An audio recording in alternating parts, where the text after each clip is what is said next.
एक छोटा सा गांव था। सुमन अपने बच्चों के साथ खुशी खुशी रहती थी। बेटी मीठी बड़ी थी और बेटा मोनू छोटा। विकास किसी फैक्ट्री में काम किया करता था। एक दिन अचानक फैक्ट्री में काम करते हुए पति की मौत की खबर सुनकर सुमन पूरी तरह टूट जाती है। वो बहुत रोती है। आप मुझे और बच्चों को छोड़कर नहीं जा सकते, मैं आपके बिना कैसे जीऊंगी। बड़े ही दुखी मन से सुमन अपने पति का अंतिम संस्कार करती है। कुछ दिन यूं ही बीत जाते हैं। सुमन विकास की तस्वीर के सामने बैठकर रो रही थी। अब तो ये भी नहीं रहे। अब घर चलाने के लिए मुझे कुछ न कुछ तो करना ही पड़ेगा। सुमन कई जगह काम की तलाश करती है, लेकिन उसे कोई काम नहीं मिलता। वो घर वापस आ जाती है। तभी उसका बेटा मोनू रोता हुआ उसके पास आता है। क्या हुआ मोनू, क्यों रो रहे हो? सुमन ने पूछा। मोनू बोला, मम्मी मुझे बहुत भूख लगी है, खाना दो। सुमन रसोई में जाती है। खाने को कुछ नहीं था। एक डब्बे में थोड़े से चावल पड़े हुए थे। सुमन दोनों बच्चों को खाना खिलाकर खुद भूखी सो जाती है। दूसरे दिन भी उसे कोई काम नहीं मिला। अब सुमन ने सोचा, मुझे खुद का कोई काम शुरू करना होगा। उसने खूब सारे मिट्टी के खिलौने बनाए और अपने बच्चों से बोली, बच्चों मैं खिलौने बेचने जा रही हूँ, तुम दोनों घर पर ही रहना, मैं जल्दी आ जाऊंगी। सुमन ने खिलौने लिए और बाजार आ गई। खिलौने ले लो, खिलौने, सुंदर सुंदर खिलौने, रंग बिरंगे, सिर्फ 10 रुपए में ले लो। एक बच्चा उन खिलौनों को देखता है। मम्मी मुझे वे खिलौने चाहिए, प्लीज़ मम्मी प्लीज़।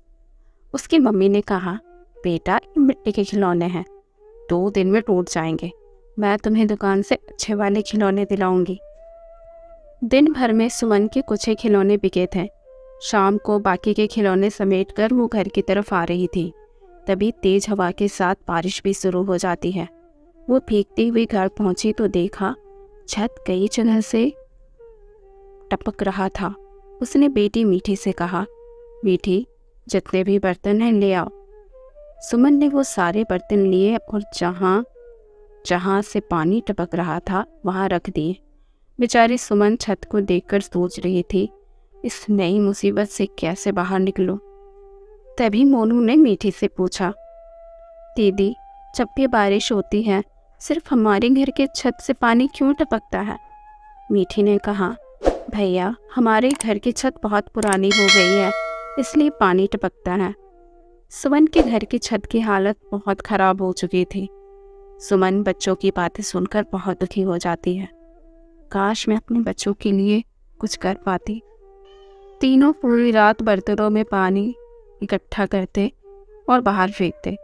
सुमन को सुबह बहुत ज़्यादा तेज बुखार था। मीठी बोली, मम्मी आपको तो तेज बुखार है, आज आप घर में ही आराम कीजिए। मीठी खिलौने लेकर बाजार जाती है। खिलौने ले लो, हर तरह के खिलौने सिर्फ 10 रुपए में। मीठी को सुबह से शाम हो गई, लेकिन उसका एक भी खिलौना नहीं बिका। घर लौटते हुए वो सोच रही थी, आज मेरा कोई खिलौना नहीं बिका। अम्मी की भी तबीयत खराब है, मोनू भी भूखा होगा, अब दवाइयाँ और खाना कहाँ से आएंगे। मीठी यही सब सोचती हुई सड़क के बीचों बीच आ जाती है। तभी एक तेज रफ्तार से आती हुई कार मीठी के पास आ जाती है। वो कार मीठी को टक्कर मारने ही वाली थी कि किसी के नन्हे हाथों ने मीठी को सड़क के किनारे खींच लिया। उस नन्हे हाथों वाली लड़की ने मीठी से कहा, तुम्हें सड़क पर ध्यान से चलना चाहिए, अगर तुम्हें कुछ हो जाता तो। मीठी बोली, मुझसे गलती हो गई, वैसे तुम कौन हो? परी बोली, मैं परी लोक से आई हुई एक परी हूँ। लेकिन तुम इतनी दुखी क्यों हो? मीठी रोने लगी, मेरी मम्मी बहुत बीमार है और घर में कुछ खाने के लिए भी नहीं। आज मेरा एक भी खिलौना नहीं बिका। परी तुम्हारा धन्यवाद मुझे बचाने के लिए। अगर मुझे कुछ हो जाता तो मेरी मम्मी और भाई बहुत दुखी होते। परी ने उसे समझाया, चुप हो जाओ, सब कुछ ठीक हो जाएगा। मीठी बोली, पता नहीं परी, लेकिन ये बताओ तुम यहाँ कैसे आई? परी बोली, मैं भी परेशान हूँ तुम्हारी तरह।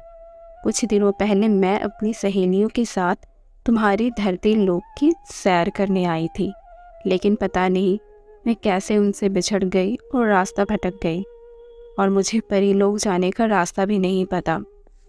लेकिन वे मुझे लेने ज़रूर आएंगी। तब तक के लिए मैं यहीं कहीं रह लूँगी। मीठी बोली, अच्छा तो ये बात है।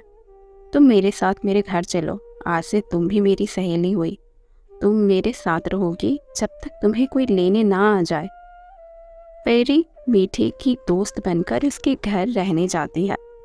मीठी ने अपनी मम्मी को बताया, मम्मी आज परी नहीं होती तो मेरी जान चली जाती। मम्मी ने परी से कहा, बेटा तुम्हारा बहुत धन्यवाद मीठी को बचाने के लिए। अब बहुत रात हो चुकी है, तुम लोग दोनों सो जाओ। परी और मीठी सो जाते हैं।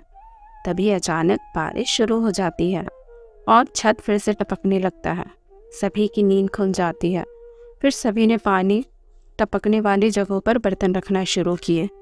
परी ने कहा, मीठी तुम्हारे घर की छत से पानी टपक रहा है, ऐसे में छत कमज़ोर होकर कभी भी गिर सकती है। मीठी बोली, परी हमारे पास और कोई रास्ता भी नहीं, जो भी हो हमें यहीं रहना होगा। परी ने देखा छत टपकने की वजह से सभी परेशान थे। परी को ये सब देखकर बहुत दुख हुआ। मुझे इनके लिए कुछ करना चाहिए। वो अपने परी वाले रूप में आ गई। सुमन बोली, अरे तुम तो कोई परी हो। परी ने कहा, हाँ मैं परी हूँ, मैं ये छत अभी ठीक कर देती हूँ। परी ने अपनी छड़ी घुमाई और छत को ठीक कर दिया। अब पानी टपकना बंद हो चुका था। सभी बहुत खुश हो गए। सुमन बोली, परी बेटा हम तुम्हारा कैसे धन्यवाद करें, तुमने हमारी बहुत मदद की है। मीठी बोली, हाँ परी तुम सच में बहुत अच्छी हो। परी ने कहा, नहीं मीठी, तुमने मुझे अपना दोस्त माना है, फिर मैं तुम्हें तकलीफ़ में कैसे देख सकती हूँ। मैं कल चली जाऊँगी, लेकिन तुम्हें जब भी मेरी याद आए मुझे याद कर लेना, मैं आ जाऊँगी। मीठी अपने परिवार के साथ खुशी खुशी रहने लगी और परी भी अपनी सहेलियों के साथ परीलोक चली गई। अगर आज की कहानी आपको अच्छी लगी है तो लाइक कमेंट शेयर ज़रूर करें, और हाँ चैनल को सब्सक्राइब करना बिल्कुल ना भूलें। Thank you.